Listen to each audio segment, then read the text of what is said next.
Welcome back, guys. So I have been working really hard to finish my relic so I can do the video on it and all that good stuff. So I'm back at ASUS Law at 7-4 and we're going to be talking to Drashir. Finding your voice.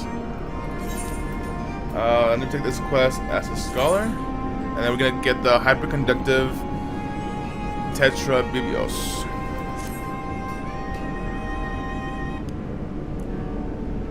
We have made remarkable progress, Igneel, but our work is far from over. If we are to create a fully free-thinking weapon, we must empower the Anima to do more than utter a few unintelligible words to its wielder. Moreover, it must be encouraged to recognize you as not only the rightful owner of the weapon, but also as a companion to whom it can turn for guidance. A companion who senses its presence when no one other can.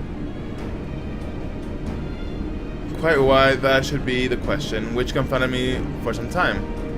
It was only after spending countless days poring over my notes that the answer came to me. In my efforts to predict the Anima's rate of growth, I realized that I had overlooked an important variable. You, my friend, which is why I took the liberty of investigating you and your dealings in Eorzea. You are possessed of a rare power known to some as the Echo, are you not?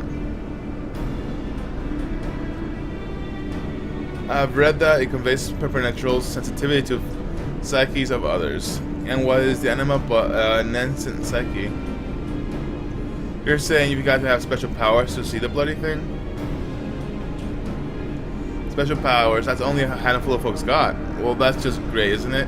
Even if Igneel and his Echo-spoten mates buy 10 weapons each, they ain't likely to spend sums over when one's got in mind. Meaning, my devs are set to go up unpaid. Unless, of course, you've got a solution. As a matter of fact, I have.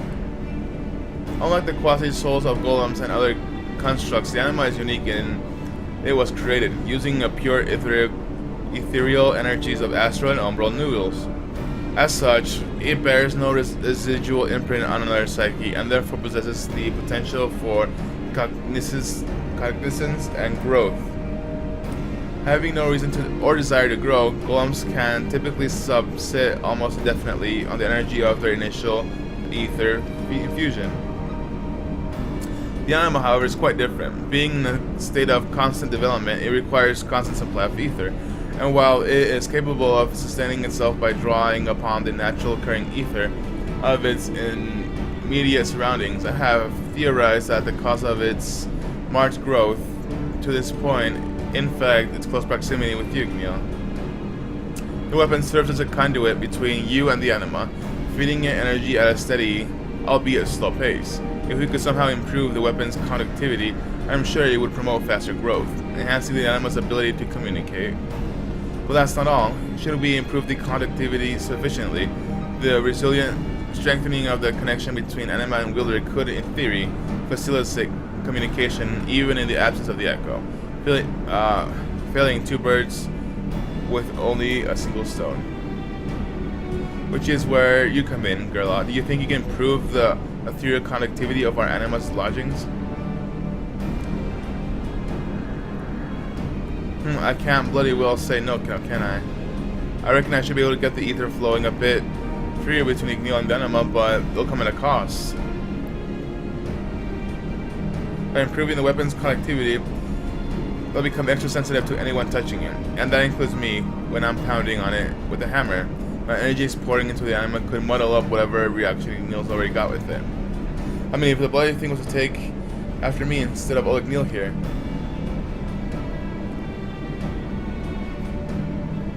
Yes, I cannot deny that taking after a man of your character could certainly prove problematic. But how would you go about preventing such contamination? Contamination? Cheeky little shit. Any Anima would be lucky to take after me. Just not this one, on account of how it's Igneel's. Don't be worrying about your pretty little head. Anyways, unlike you, I think my plan's through. It's a matter of making me tools impassable to ether. In case you're wondering, luckily I've done somewhat similar before. While I was working with another knowing scholar type, we developed a little trick called soul glazing. It's used to insinuate weapons. To me, tools shouldn't be no different. course, I don't actually make soul glazing myself, but I've got a fair idea of what might stand in for it. According to a glowing ball I was talking to, the Elegants use somewhat called ether oil in their metal workings, and they did pretty much the same job.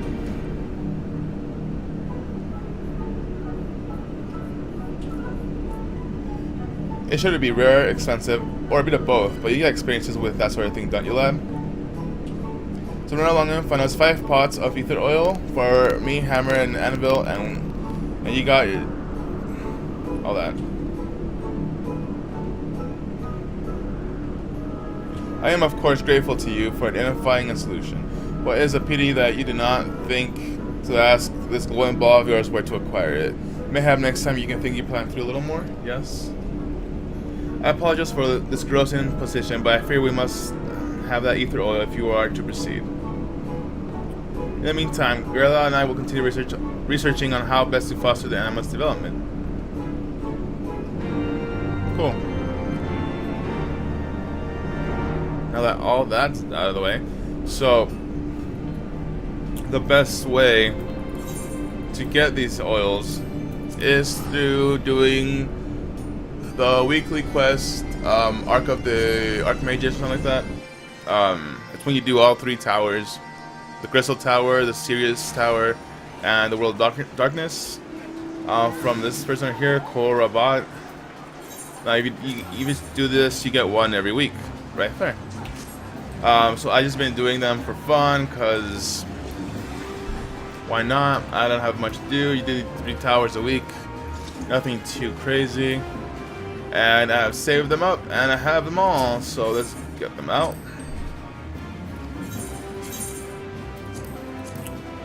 Five ether oils right there. And now we're gonna go back to ASUS Law and trade those in.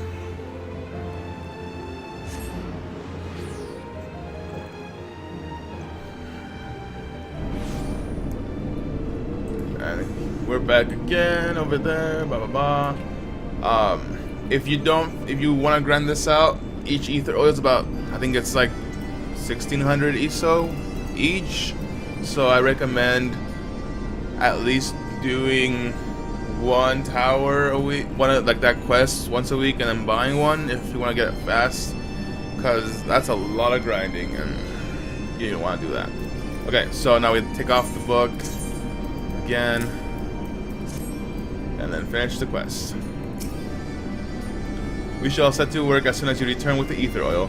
It's 5 pots we require, don't forget. Oh, and you do remember to bring the weapon itself. We shall start to proceed without that. Okay, there's that. And there's that.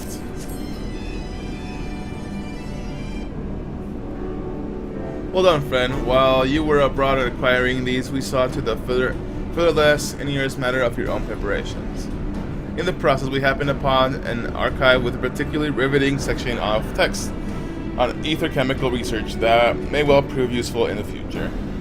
Alas, I was only able to steal a few cursory glances at the contents, as Gorilla was intent upon sneaking off to drown himself in Aldrich spirits.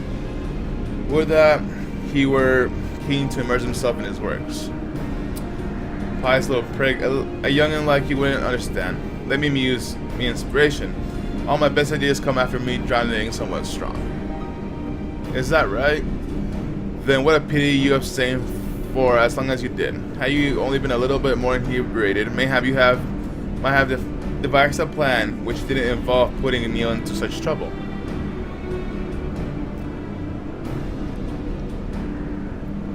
Shut your glob.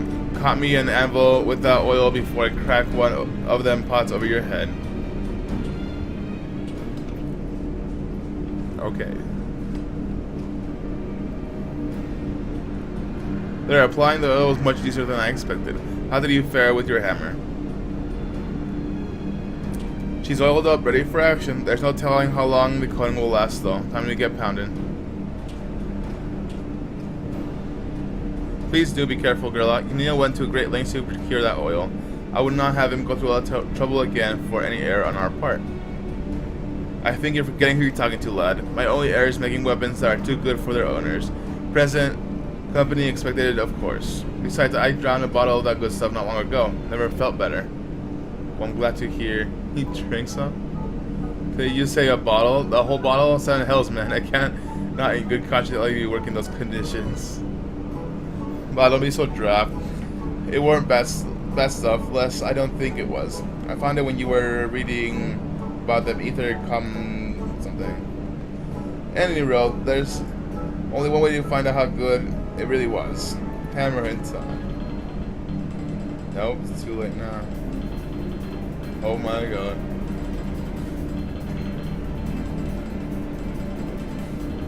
How is it possible? Such swift, precise movements in his eyes. I've never seen him so sharp.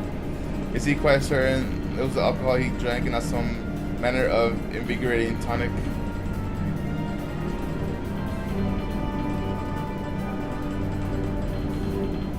This is not the drunken I imagined when Rwana introduced us.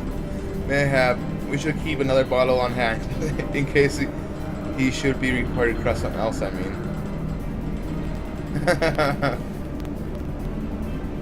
Here, I'll tell you some of my true talents. Next time, maybe you'll believe old girl out when he tells me about the redeeming powers of a stiff drink.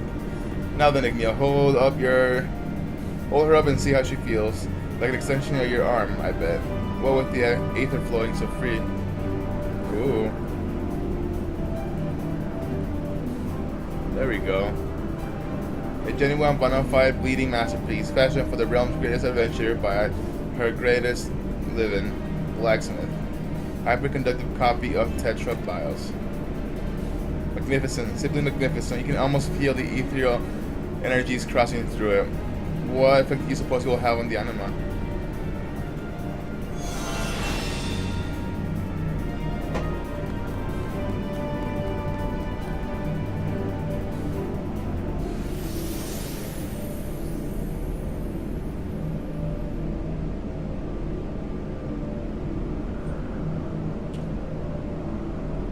So warm.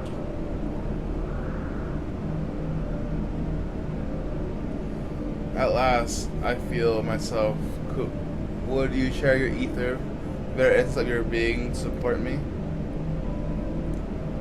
Then I shall in return do all I can to support you, going whatsoever you go, into the farthest reaches of the realm. That is you take me as your companion.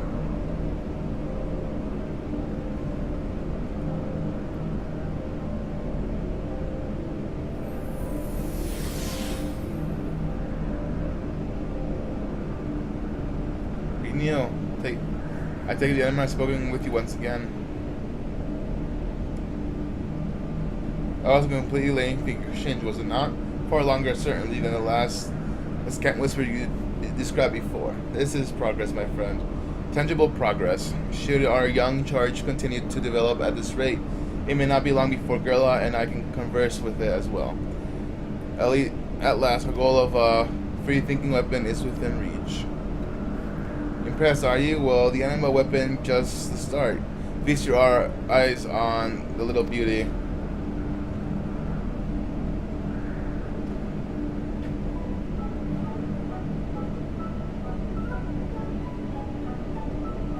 While Igneel was out looking for ether oil, I went for a little wander and this thing found me. I found it. Anyway, seeing as there ain't much of these elegant contraptions can't do, I gave it a recipe for making spirits. Let me tell ya, the thing's got a real knack for it. A bit of work, I reckon we could probably teach it how to make weapons what look like the Anima weapon, but by a bleeding dozen. They won't be real Anima weapons, of course, on account of them not being a spirit inside, but you can be sure they'll still sell. And seeing how they helped me get here, I'll even let you have one half price. Can't say that. Have you no decency? We did not come here for fashion trinkets. We came here to imbue weapons with life. Life that should be respected. Respecting life don't come into it. I came here to pay off my debts, remember? And after that means making a few trinkets, I'll bloody well make them. Like it or not, where there's muck, there's money, and I mean to take it.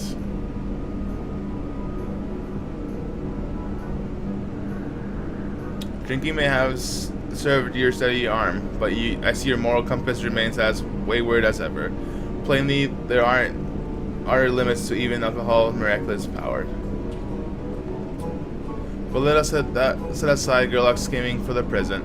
Today marks an important milestone in our collective journey, and in your journey especially, Igneel. The bonds you share with the Anima is stronger than ever. Teach it well, and one day soon the world will look up upon brilliance of our Anima weapon and wonder. Sweet. Your Anima weapon is now happily conducted, fortifying the bonds with the spirit within. Awesome. Cool, so we are gonna now equip that. A 230 weapon. It has the same stats, just way better. Cool, guys. So that is, well, let me pull that out. Yeah. That's cool. Well, that is stage 4 of the Anima weapon. And I'll see you next time for stage 5.